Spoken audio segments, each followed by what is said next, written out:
Então, hoje nós sabemos o padrão de comportamento do vírus, nós sabemos que a doença possui algumas fases de evolução, nós sabemos, por exemplo, que a maior parte das pessoas vão ter poucos sintomas e vão evoluir com pouca gravidade. Cerca de 80% das pessoas com coronavírus vão evoluir com pouca gravidade e não necessitarão de maiores recursos. Vão passar por um quadro que pode se assemelhar um pouco a uma gripe, uma coisa leve, frustra ou mesmo sem sintomas nenhum. 20% vão precisar de mais recursos, vão ter doença mais séria, principalmente o comprometimento da Covid mais grave e que leva ao hospital é a doença do pulmão, é a pneumonia pelo coronavírus. Então, aproximadamente 20% dessas pessoas vão precisar de uma assistência hospitalar. Dessas pessoas que forem para uma assistência hospitalar, 5%, um pouquinho mais, um pouquinho menos, vão precisar de recurso de UTI, isso é, vão precisar ser entubadas, vão precisar ficar no respirador, e menos do que 1% dessas pessoas somente é que pode morrer da Covid. Então a gente sabe que a menor parte das pessoas vai morrer de Covid.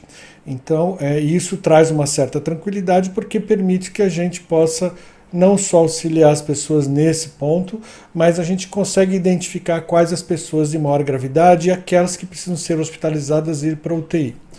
Um fato que faz com que as pessoas vão para a UTI é a baixa de oxigenação no sangue, por causa da pneumonia que a Covid causa, a pessoa tem uma baixa de oxigenação no sangue e ela precisa ir para a UTI. O que nós aprendemos nesse momento? No início da pandemia, se acreditava que as pessoas precisavam ser intubadas precocemente, que havia necessidade de que ao ir para a UTI ou quando se baixasse a oxigenação do sangue, a pessoa rapidamente precisaria ser intubada e ir para o respirador. Hoje se sabe que não há essa necessidade. A gente possui recursos na UTI de métodos de auxílio da respiração, como catéter nasal de alto fluxo, como ventilação não invasiva, que é uma ventilação artificial feita por algumas máscaras que administram um fluxo de oxigênio de um volume e uma pressão alta, em que a pessoa pode respirar sem precisar ser intubada, e uma pequena porcentagem dos pacientes é que precisa ir para intubação. Isso foi um grande aprendizado. Um outro avanço que nós tivemos foi avanços na área da fisioterapia respiratória. Os fisioterapeutas identificaram que existem algumas manobras feitas nos pacientes que estão com dificuldades respiratórias, que estão na UTI, que favorecem a oxigenação do sangue. Então hoje nós sabemos que as pessoas que têm dificuldades de respiração, que estão com a oxigenação baixa, quando elas ficam de bruços, que nós chamamos de posição prona, essas pessoas elas conseguem melhorar a sua oxigenação e muitas vezes isso impede inclusive a intubação ou, se a pessoa já está intubada, um tempo mais curto de utilização do respirador. Isso são avanços que nós obtivemos muito importantes. Do ponto de vista de medicamentos, se tinha esperança em alguns medicamentos, especialmente hidroxicloroquina, ivermectina, medicamentos que são utilizados para outras doenças e que se acreditava no princípio que isso pudesse trazer benefício contra o coronavírus. Nós mesmos chegamos a utilizar alguns deles no início da pandemia com essa expectativa.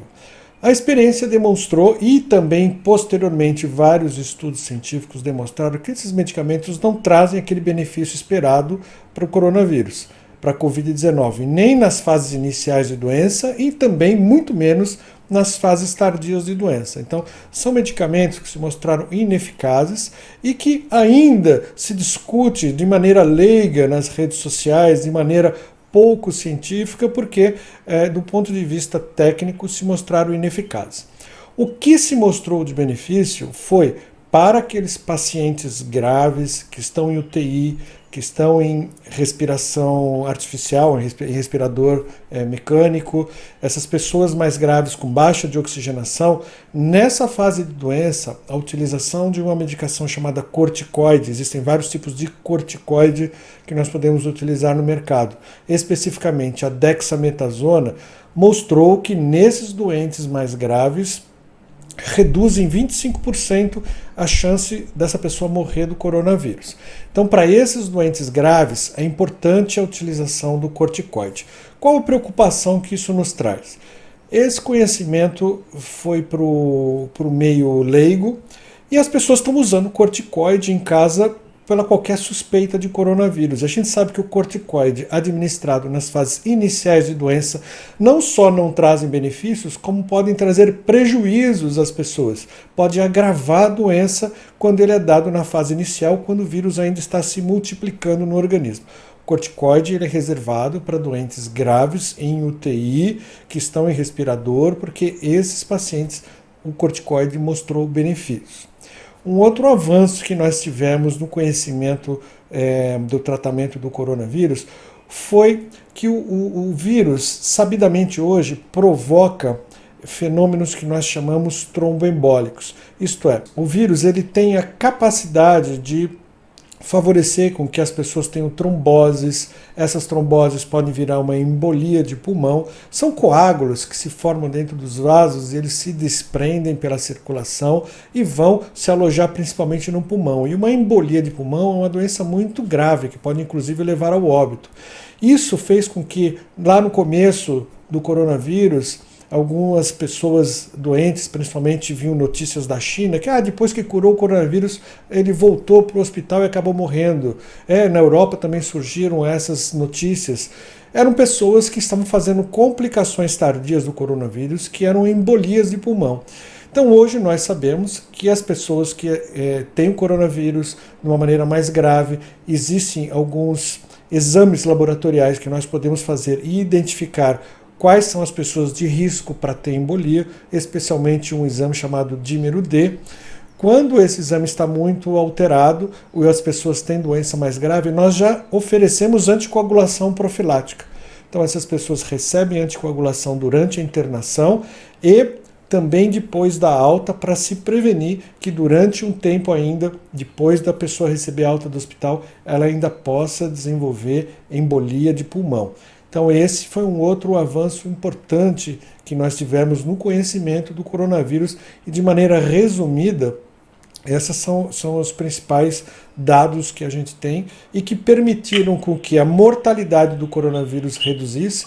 Todos os médicos, os hospitais aprenderam a lidar melhor com as situações, já utilizam corticoide para os pacientes de maneira rotineira, em protocolos, já utilizam anticoagulação profilática. Isso reduziu bastante o número de complicações e óbitos pelo coronavírus.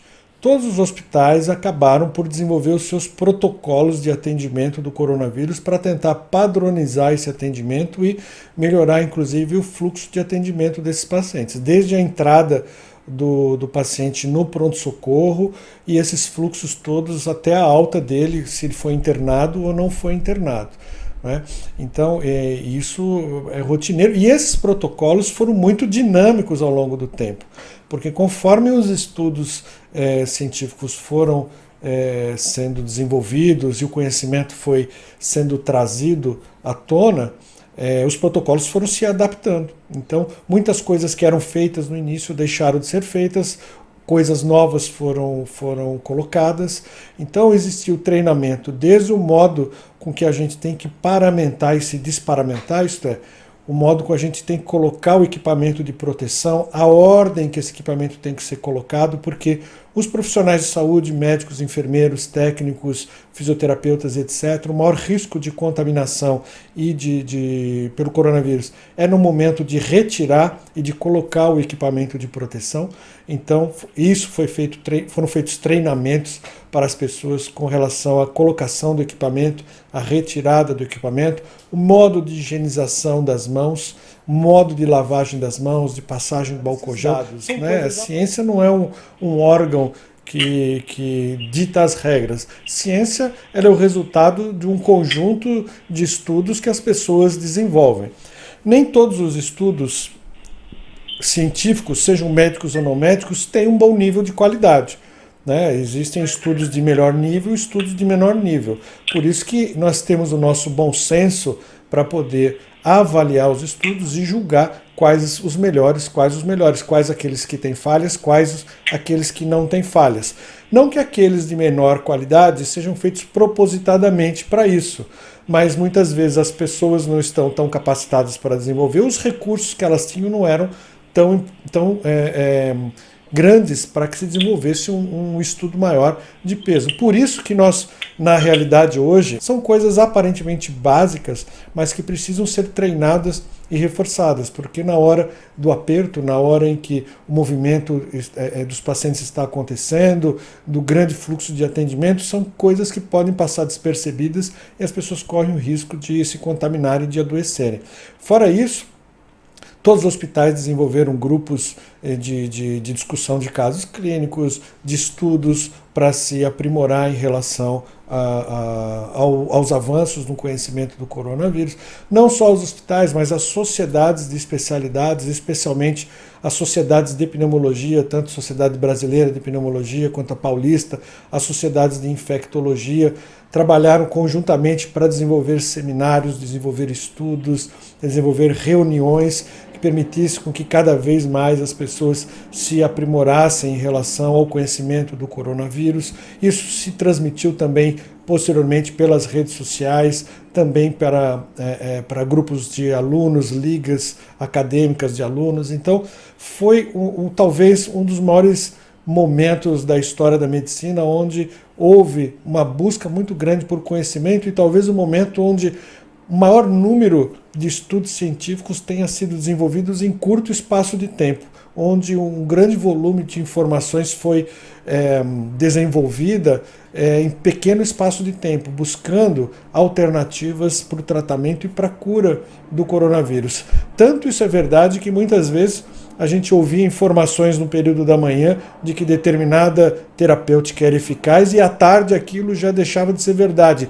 Falando grosso modo dessa maneira, né, até um pouco exagerada, mas no sentido de que muitas vezes o que é verdade num dia, no outro dia ou na outra semana deixa de ser verdade, tamanho o número de estudos científicos que ocorreram em torno do coronavírus. Hoje, dentro do campo científico, utilizamos estudos chamados meta-análises. Meta-análises são estudos em que nós agrupamos todos os estudos e procuramos observar entre todos os estudos qual o padrão de comportamento daquela situação que nós estamos estudando. Por exemplo, se nós estamos estudando uma droga, ao invés de valorizarmos um estudo positivo ou um estudo negativo, nós pegamos as centenas ou milhares de estudos que envolvem aquela droga e procuramos ver dentro daquelas centenas ou milhares de estudos qual é o padrão de comportamento para saber se realmente aquilo é eficaz ou não é eficaz. Isso vale para qualquer tipo de tratamento hoje em dia. Então, não é apenas um estudo hoje em dia que se baseia a ciência, mas é um conjunto de estudos, porque a produção científica é muito grande no mundo todo. Então, nós temos que estar atentos e não nos deixar levar por emoção. Eu acho que o principal ponto aqui na Covid é não se deixar levar pela emoção. Porque muitas vezes, movidos pelo desespero, movidos pelo medo, pela ansiedade, as pessoas se deixam levar pela emoção, tomam atitudes precipitadas, e a gente tem visto isso muito frequente na Covid. Pessoas se automedicando com drogas que sabidamente não trazem benefício, ou se medicando com drogas corretas no momento errado da doença. Então isso sim é o perigoso, e nós precisamos ter muito cuidado na análise, na avaliação desses achados científicos para que nós não incorremos em erros. E existe uma frase dentro da medicina que diz o seguinte, né? A medicina é a ciência das verdades transitórias.